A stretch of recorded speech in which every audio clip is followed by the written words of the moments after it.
That's what I use on pretty much every comic. Um, I don't know what other people use. I have a lot of other pens. I use Crow Quill on my other work. Just whatever is lying around pretty much. What would be your preferred blunt object to beat a hipster with? Ooh, that's a fun one. I do not condone beating hipsters in any way, shape, or form. Just to get that out of the way, and so the police don't come after me later when you guys do this. My answer is a fish.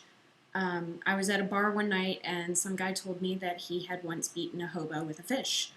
I, of course, find this hilarious. And the thought of doing it to somebody wearing, short shorts, an ironic t-shirt, and a sweatband while sporting a terrible mustache from the 70s just is even funnier. So, I mean, if you're friends with a hipster and he will let you smack him in the face with a fish, please videotape that shit and send it to me. I could really use some reference material for that. And now for other questions and pimping stuff. Okay, so those were most of your questions that didn't overlap themselves that you guys sent me on Facebook and Twitter. Now for the stuff that keeps getting brought up, like in comments or in person, or just general things that need to be cleared up. The thing I get asked the most right now is what the hell is up with the Tall Hill comic? For those of you that read the comic online but don't read the little comments left by other readers, you have no idea what's going on. For those that do, you like me. You like me a lot. You think it's an awesome comic. Okay, to clear this up, the Tall Hill comic I drew for this guy, Tom, who left a wonderful comment for me on faces that won't be appearing in this comic. He says, I find it funny how you consider it artsy to mock a group of people you know little about. I am not part of the hipster scene, but I think this comic could use plenty of work, namely in art, style, writing, and overall taste. You have a tall hill to climb. Well, I thanked Tom for his wonderful comment and, left him a little message saying, I'm glad you're my biggest fan. Thank you for giving me such an honest critique of my work, stuff like that. And I drew this special comic for him. That does not mean that if you leave me any sort of comment on my work that I don't like, I'll draw a comic for you. I can't do that all the time. If I drew stuff for everybody that hated me, my carpal tunnel would be even worse. Like, I would have to draw with my mouth. That's how bad it is. So that's what that comic is about. You can go back and read Tom's lovely comment. I left it up there for everybody.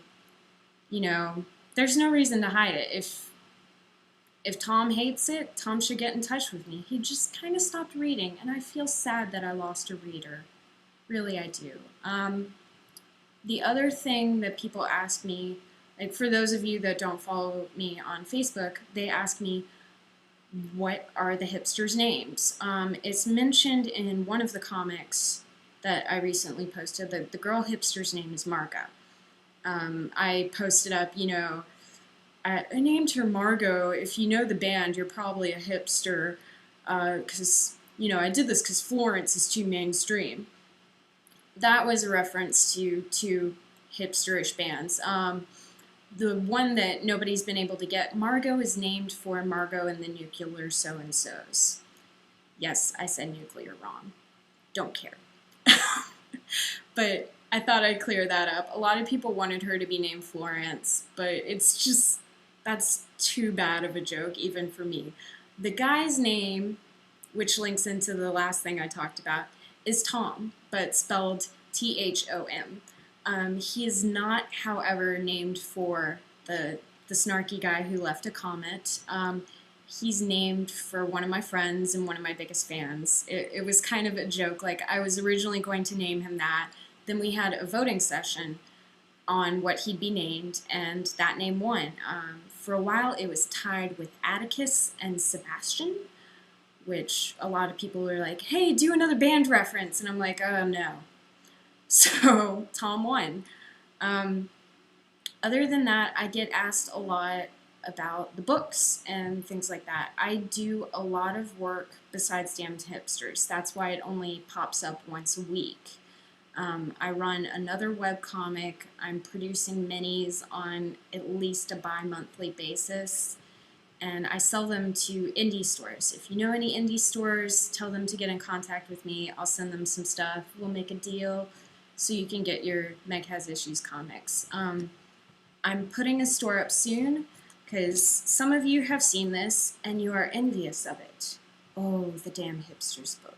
It's so gorgeous. It's so lovely. It's handmade, so it's indier than anything else you'll ever own.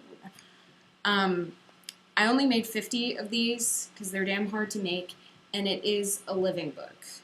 So I thought I'd get a chance to show it off. A living book is a book that you can take apart and keep adding onto. These are screw posts. You just unscrew the top, and when you get a new page, pop it in there. The Damn Hipsters book and the hardcover version, like the limited edition, is special because it has all of the Damn Hipster strips from 2008 that aren't on damnhipsters.com. It's also got like sketches, bios, stuff like that. There's like concepts for what it could have been if I went another direction. I think my favorite would have to be Damn 50s Housewives. Just stuff like that you can only get in this version. It's sold in 2 stores in the US right now. If you know an indie store that wants to carry it, call me. I've got like 30 left.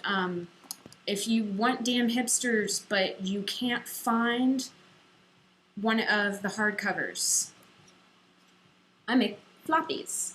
This is, the first half of the comics I've released so far.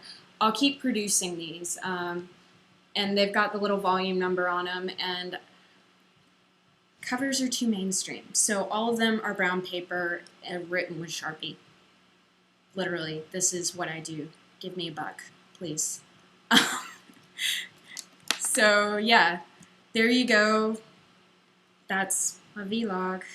Have fun, guys.